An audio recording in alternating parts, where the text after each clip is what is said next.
Welcome everyone. In today's video, we'll discuss what are lenses, the two basic type of lenses, and the properties of convex lenses.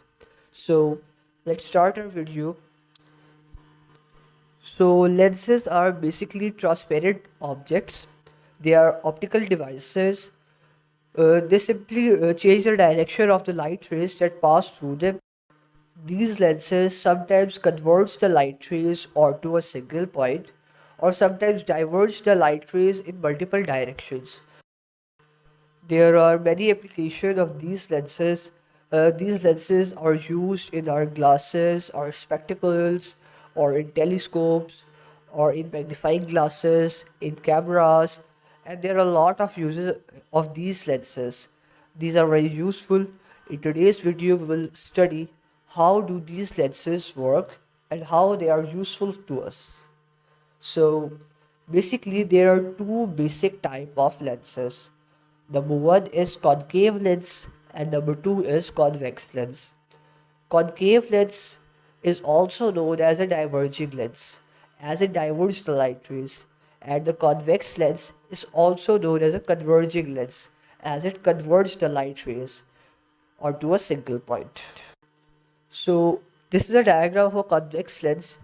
You can see some light rays are passing through the convex lens and they are converged onto a single point after the lens.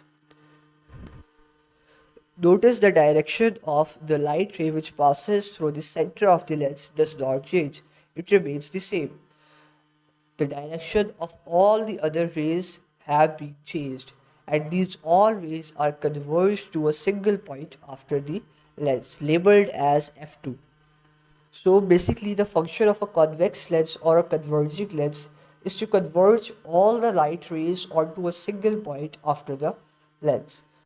This phenomenon is known as refraction of light rays. Refraction means change in direction of a ray of light. As these lenses change the direction of the light rays, so we can also say that the light rays are refracted. Here is an example. You can see an apple and a converging lens after the apple.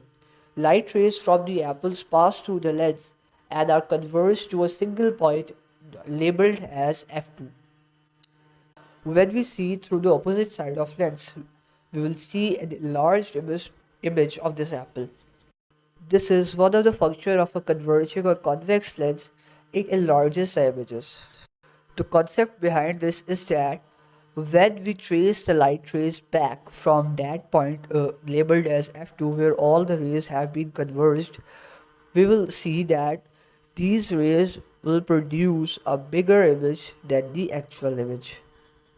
It seems that the light rays are coming from a bigger object as the distance between the first and the last light ray has been increased by the lens.